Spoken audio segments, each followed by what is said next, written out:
Hello साथियों, जय हिंद। स्वागत है आप सभी का एक बार फिर से आपके अपने यूट्यूब चैनल रानी लक्ष्मीबाई क्लासेस में। दोस्तों, उत्तर प्रदेश पुलिस कांस्टेबल भर्ती परीक्षा के केवल आज से 10 दिन शेष रह गए हैं।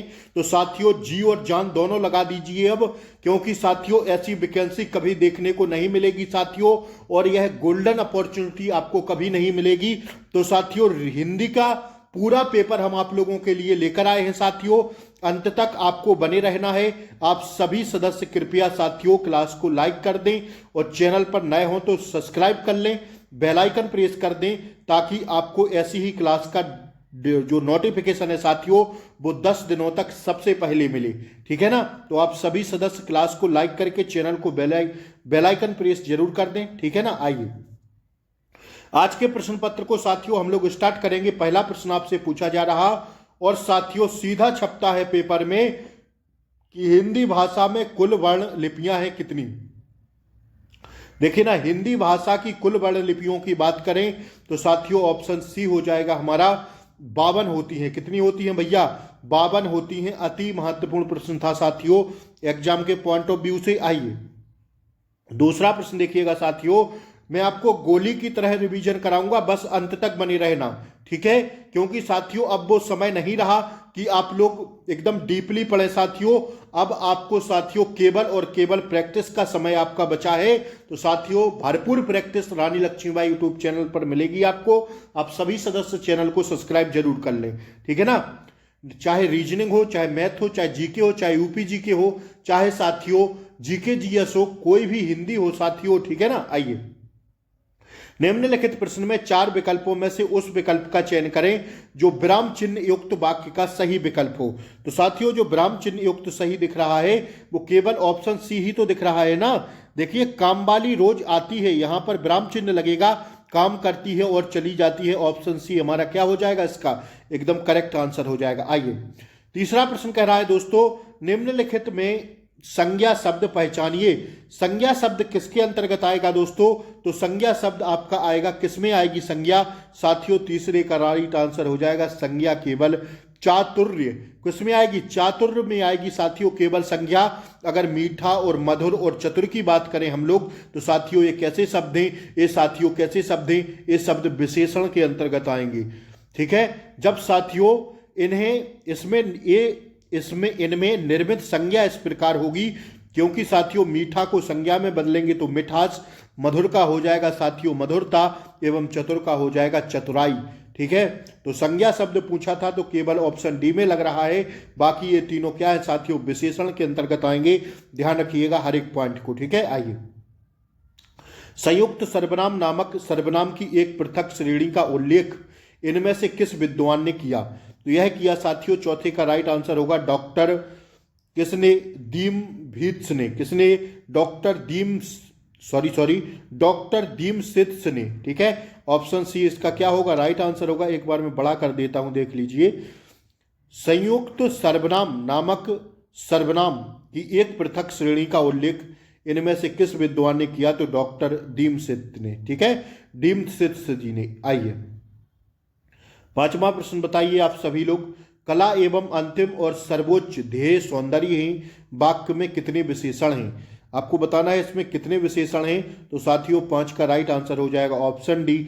ऑप्शन डी 3 विशेषण हैं। ठीक है? ठीक है ना? आइए अब बताइए छठवां प्रश्न। जिन शब्दों में काम का करना या होना पाया जाए उन्हें क्या कहते हैं? जिन शब्दों में काम का करना या होना पाया जाए उन्हें साथियों कहते हैं, ध्यान रखिएगा, ऑप्शन सी क्रिया कहते हैं। क्या कहते हैं भैया? क्रिया कहते हैं। रट लेना इस प्रश्न को। जिन शब्दों में काम का करना या होना पाया जाता है उन्हें साथियों क्रिया कहते हैं। ठीक है ना? सी राइट आंसर होगा। आइए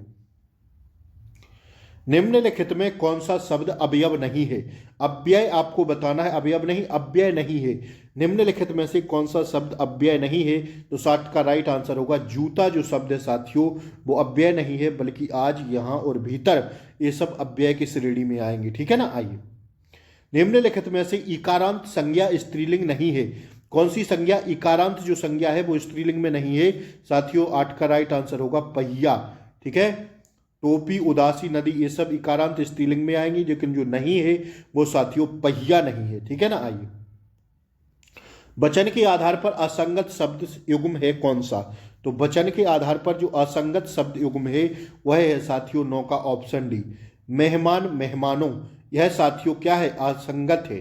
ठीक है, क्योंकि तलवार का तलवारें होता है, चूहा का चूहे होता है, थैला का थैले होता है। लेकिन अगर इसमें साथियों मेहमान को मेहमानों नहीं कहेंगे, ठीक है, बहुवचन में बनाएंगे। तो आइए, सत्संग के जाने के बाद मन को शांति मिली, दिए गए वाक्य का काल पहचानिए। सत्संग में जाने के बाद मन को शांति मिली, दिए गए वाक्य का काल पहचाने। तो 10 का राइट आंसर हो जाएगा कौन सा? ऑप्शन बी, आसन्न भूतकाल होगा इसमें भैया। कौन सा होगा? आसन्न भूतकाल होगा। आइए, मुझसे अब नहीं चला जाएगा, इस वाक्य में कौन सा वाच्य है? बताइए आप लोग, मुझसे अब नहीं चला जाएगा, इस वाक्य में कौन सा वाच्य? तो 11 का राइट आंसर होगा साथियों ऑप्शन बी, भाववाच्य। कौन सा है भैया? भाववाच्य। 11 का राइट आंसर हो जाएगा साथियों ऑप्शन बी। आइए, निम्नलिखित कारक और कारक चिन्ह की दृष्टि से कौन सा शब्द युग्म असंगत है? असंगत वाला बताइए। तो 12 का राइट आंसर हो जाएगा ऑप्शन सी, अधिकरण का। ठीक है, ऑप्शन सी इसका गलत होगा। आइए, निम्नलिखित में तत्सम शब्द है कौन सा? केवल एक हमें तत्सम दिख रहा है, तो साथियों वो हो जाएगा कौन सा? 13 का राइट आंसर हो जाएगा अक्षर। अक्षर साथियों जो होगा वो तत्सम शब्द होगा। ठीक है, ठीक है ना। आइए, अगला प्रश्न पर बढ़े हम लोग। 13 का डी हो जाएगा। आइए, 14वां प्रश्न देखेंगे भैया। 14वां प्रश्न क्या कह रहा है? निम्नलिखित में से किस विकल्प में सभी शब्दों में उपसर्ग तथा प्रत्यय दोनों का प्रयोग हुआ है? तो बताइए इसमें क्या होगा? उपसर्ग शब्दांश के पहले लगते हैं, प्रत्यय बाद में लगाए जाते हैं। मैंने कई बार ये आपको बताया है। तो परिपथ पर ये साथियों लिखा ना, परितिकता और साथियों अनुनादित, इसमें साथियों उपसर्ग तथा प्रत्यय दोनों का प्रयोग हुआ है। ऑप्शन बी इसका राइट आंसर हो जाएगा। 14 का राइट आंसर ऑप्शन बी होगा। 15वां देखेंगे, बंगाली शब्द में किस प्रत्यय का प्रयोग हुआ है? बंगाली प्रत्यय कहाँ लगेगा? शब्द के बाद में लगेगा। तो इसमें बताइए। तो ई प्रत्यय लगेगा। क्या लगेगा भैया? बंगाली में ई प्रत्यय लगेगा। बंगाल प्लस ई, बंगाल ई। ठीक है, बंगाली में ई प्रत्यय आएगा खाली। आइए, आइए अगला प्रश्न देखें हम लोग। जीवन में उत्साह बना रहना चाहिए, उपर्युक्त वाक्य में रेखांकित शब्द के सही विलोम शब्द का चयन निम्न विकल्पों में से कीजिए। जीवन में उत्साह, आपको रेखांकित चिन्ह का बताना है। उत्साह बना रहना चाहिए, उपर्युक्त वाक्य में रेखांकित शब्द के सही विलोम का चयन बताएं। तो चयन करें। तो साथियों उत्साह का विलोम क्या होता है? बस इतनी सी बात थी।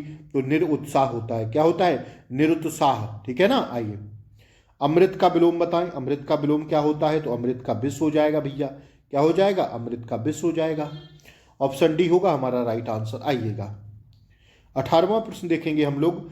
रामू बेहद गरीब है, उपरोक्त वाक्य में निम्न रेखांकित शब्द के उपर्युक्त पर्यायवाची शब्द का चयन कीजिए। उपरोक्त वाक्य में रेखांकित शब्द के उपर्युक्त पर्यायवाची शब्द का चयन करें। तो साथियों 18 का राइट आंसर होगा ऑप्शन बी, निर्धन।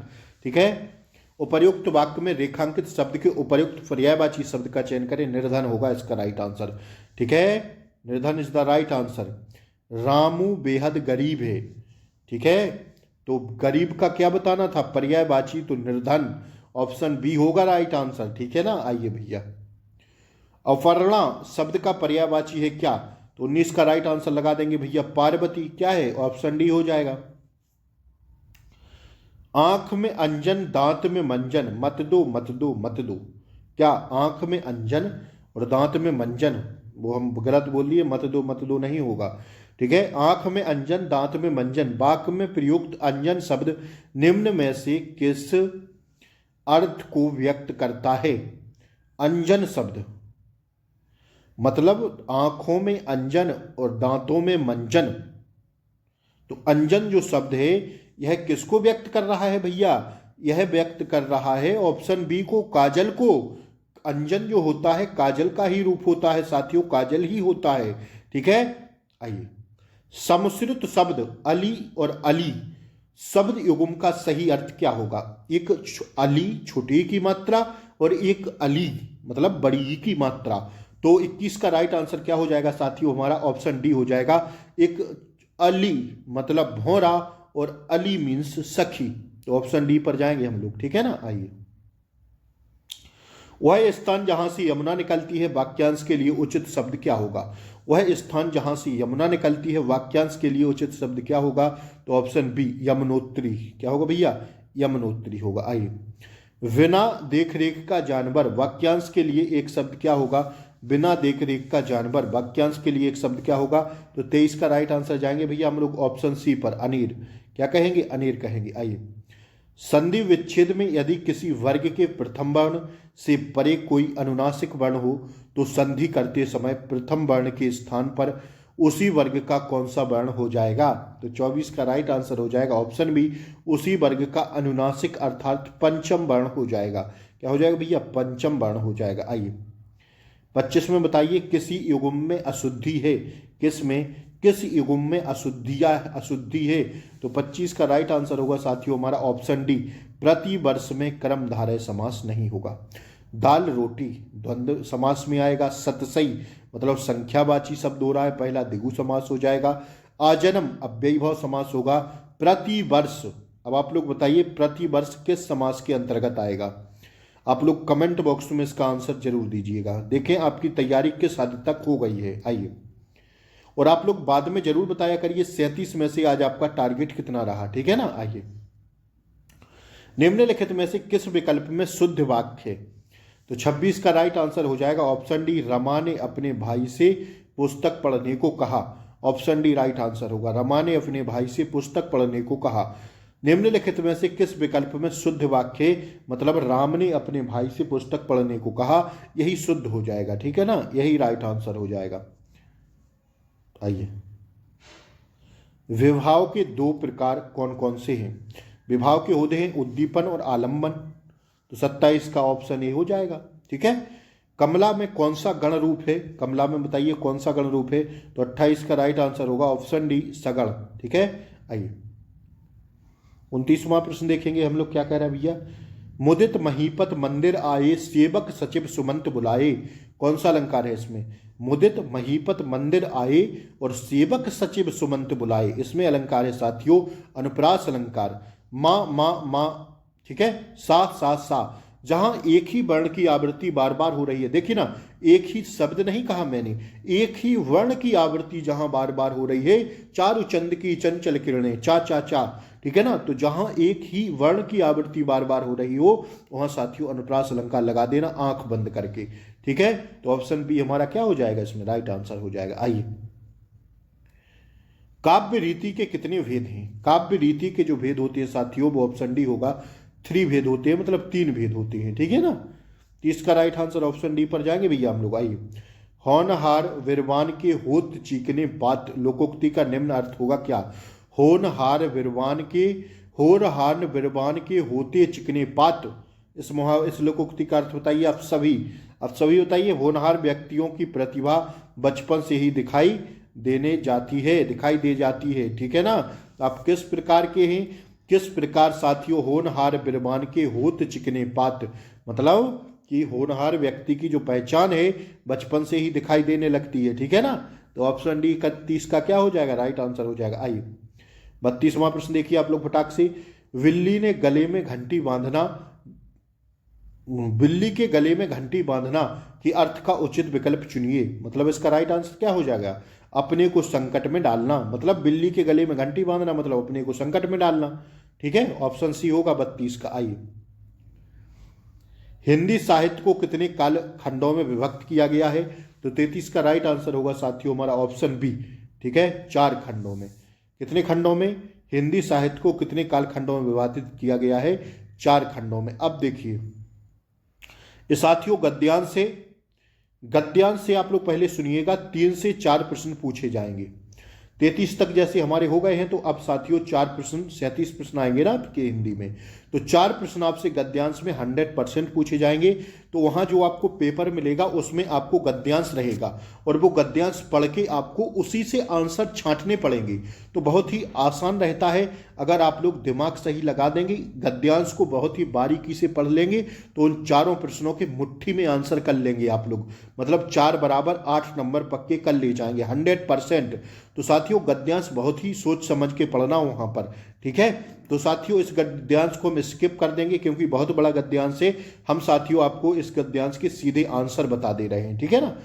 साथियों एक गद्यांश आपको वहां पर पढ़ने को मिलेगा, उसी में से आपको पढ़ के क्या करना रहता है साथियों, आंसर देने रहते हैं। तो देखिए ना, इसमें भी 4 प्रश्न पूछे गए हैं, ऐसे ही आपसे 4 प्रश्न वहां पूछे जाएंगे, ठीक है, बाद में।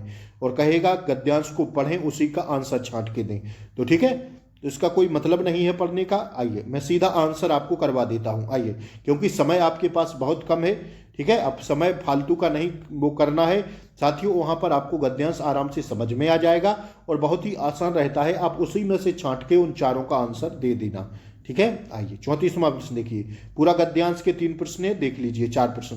राष्ट्र, सांस्कृतिक और विरासत क्रमशः कौन सी व्याकरणिक इकाइयां हैं? तो 34 का राइट आंसर हो जाएगा साथियों ऑप्शन डी, संज्ञा, विशेषण और संज्ञा, ठीक है। आइए, अंतर्विरोध शब्द में किस प्रकार की संधि है? यह सब गद्यांश के प्रश्न है, तो ऑप्शन सी विसर्ग संधि होगी, ठीक है ना। आइए, व्यक्ति की दृष्टि कब संकुचित हो जाती है? तो इसका राइट आंसर होगा ऑप्शन सी, जब व्यक्ति धर्म, जाति, कुल आदि की प्रमुख मानने लगता है, ठीक है। तो जब व्यक्ति धर्म, जाति, कुल आदि को प्रमुख मानने लगता है तब व्यक्ति की दृष्टि संकुचित हो जाती है। क्या हो जाती है? संकुचित हो जाती है। आइए, अंतिम प्रश्न आज की क्लास का, एक जागरूक नागरिक के रूप में हमारा क्या कर्तव्य है? तो दोस्तों इसका राइट आंसर होगा धर्म, जाति, भाषा आदि के तुच्छ मतभेदों को भुलाकर एक सुयोग्य और कर्मठ व्यक्ति को मत दें। एक जागरूक व्यक्ति, नागरिक के रूप में यही हमारा कर्तव्य होना चाहिए। तो साथियों यही छांटना था आपको, आप लोगों को अलग वहां पर मिलेगा गद्यांश, उसी में से आपको 4 प्रश्न छांट के देना पड़ेगा आंसर।